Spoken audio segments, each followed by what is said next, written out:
going to be showing you a time-lapse of an artwork that I did in Procreate. I call this piece Sunflower Girl. During the making of this artwork, I had some ups and downs, but I think that it turned out pretty well in the end. So let's get into the time-lapse. First of all, I tried watercoloring it. So I put some texture down to make it look watercolory, but I ended up not liking how that looked. So I decided to go with my usual airbrushed style. Now, as you can see, I started with a sketch that I did on a regular piece of paper. Then I just took a photo of that and imported it into Procreate. I just think that it's easier to sketch on a regular piece of paper than digitally with the equipment that I have at the moment.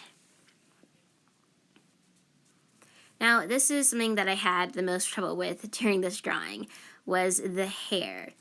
Just the curly hair, there was so much detail in it that I wasn't sure how I was going to be able to fit that much detail into the hair. So I decided to go with a more sort of random, messy style for the hair. So I just put down some flat color with an airbrush, and then I added some strands on top of it to make it look more realistic. Now, as you can see in her hair, that is not a sunflower. I didn't start it off with being a sunflower theme. I actually added that later. And here I'm just changing some of the proportions, and I'm changing her eyes because I didn't like the way that they looked. But I do like the way that I redid them. And as you can see, I am now blocking in the color for her pose. I think that blocking in the colors before you draw the pose just makes it a bit easier to see how everything will work out.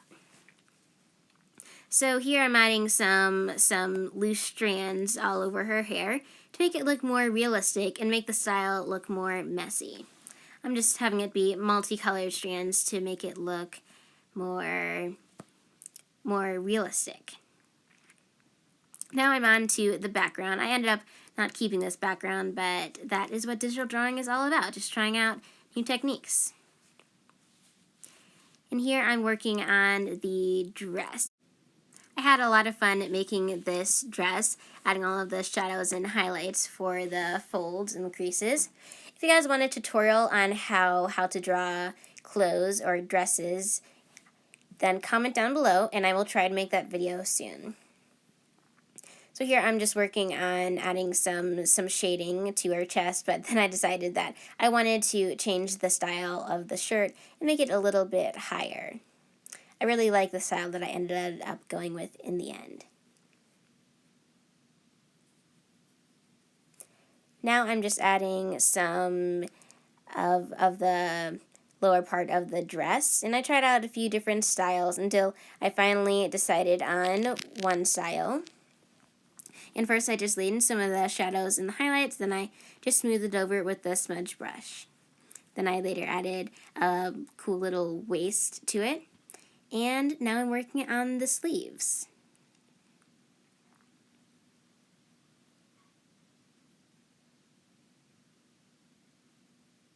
Next, I started working on the flowers. Now, these gave me a bit of trouble in the beginning until I finally decided on what kind of flower and how I wanted to draw it.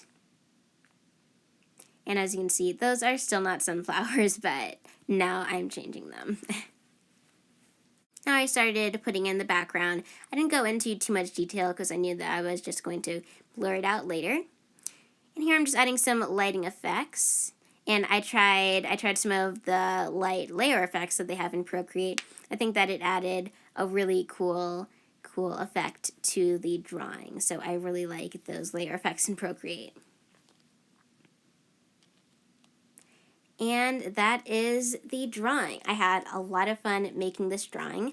So if you want to see some more art time lapses like this, make sure that you like this video and subscribe to see future videos.